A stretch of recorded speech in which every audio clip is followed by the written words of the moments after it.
Hey there, deep divers. Ready for another deep dive? Always ready to dive in. Okay, great. Today we're going to tackle something that's pretty mind-blowing. Mind-blowing is right. It's cold fusion. Yeah. So we're talking about the potential for clean, limitless energy, Exactly. like the power of the sun, Yeah. but without needing the sun. Right, and that's what makes it so fascinating. Totally. And it's been around for a while. Oh, yeah, decades. Right. Like I remember reading about cold fusion experiments back in the 80s, Oh, yeah. and there was so much hype. But then things kind of fizzled out They did. because the results couldn't be replicated. It was a big disappointment for a lot of people. It was.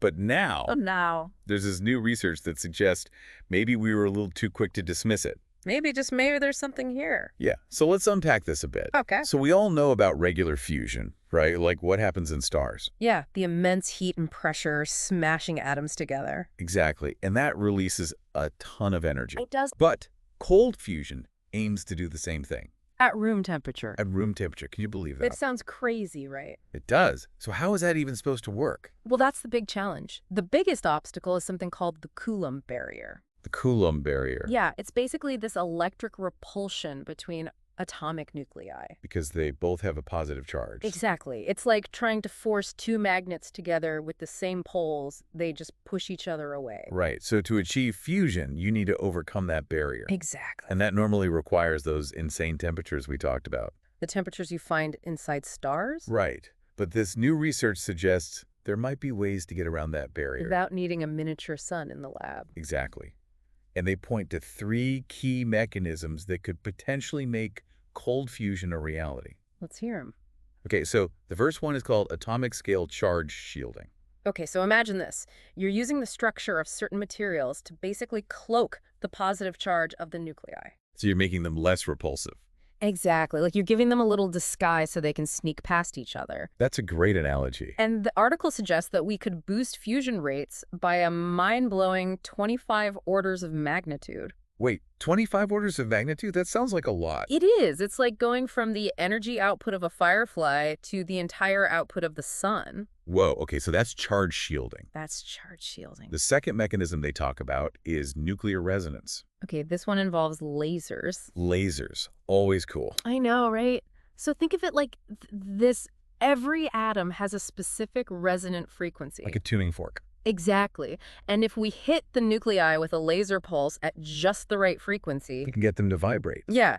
And if we get them vibrating in just the right way, it makes them more likely to fuse. So it's like finding that sweet spot, that perfect vibration that allows the nuclei to overcome their repulsion. You got it. Okay, and the third mechanism. This one is maybe the most intriguing. Hit me with it. It's called quantum tunneling assistance. Quantum tunneling. Okay, that sounds a little sci-fi. I know, right?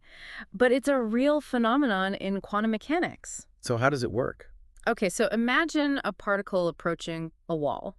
Okay. In the classical world, it would just bounce back. Right.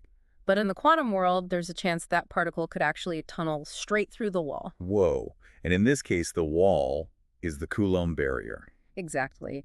And this mechanism proposes that we can use larger nuclei to basically escort the smaller nuclei through the barrier, making tunneling more likely. So they're like little guides helping them through. Something like that. Yeah. And the potential increase in fusion rates is just as mind-boggling as with charge shielding around 30 orders of magnitude. Okay, so we got these 3 mechanisms that sound pretty amazing. They do. But I can't help but look back to all the skepticism surrounding cold fusion. I know what you mean. Like, what makes this new research different? Why should we be excited about this now? Well, I think what sets this research apart is that it's grounded in well-established physics principles. Yeah. We're talking about things like quantum mechanics, material science, not some fringe theory. So the science is solid. The science is solid. The challenge is making it work in practice. Right, so there are still major hurdles. Oh, absolutely. We need to figure out how to create these specific materials with the right atomic structures. Okay. We need to develop lasers with incredible precision. To hit those resonant frequencies. Exactly. And we need to better understand how to control and manipulate quantum tunneling. So it's not exactly easy stuff. It's cutting-edge science. I can see why some people might still be skeptical. I get it. It's a big leap. But the potential payoff is huge, right? I mean, we're talking about clean, sustainable energy that could power the world. It's a game changer. We could tackle climate change, energy scarcity, so many It's problems. pretty inspiring to think about. It is. It's a future worth fighting for. So what do you think, listeners?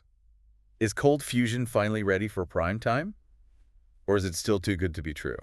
Are we on the verge of an energy revolution, or are we chasing a scientific mirage? Here's something to ponder. If even one of these mechanisms could be harnessed effectively, what impact would that have on your life, on the world around you? It's a big question with even bigger implications. Definitely food for thought.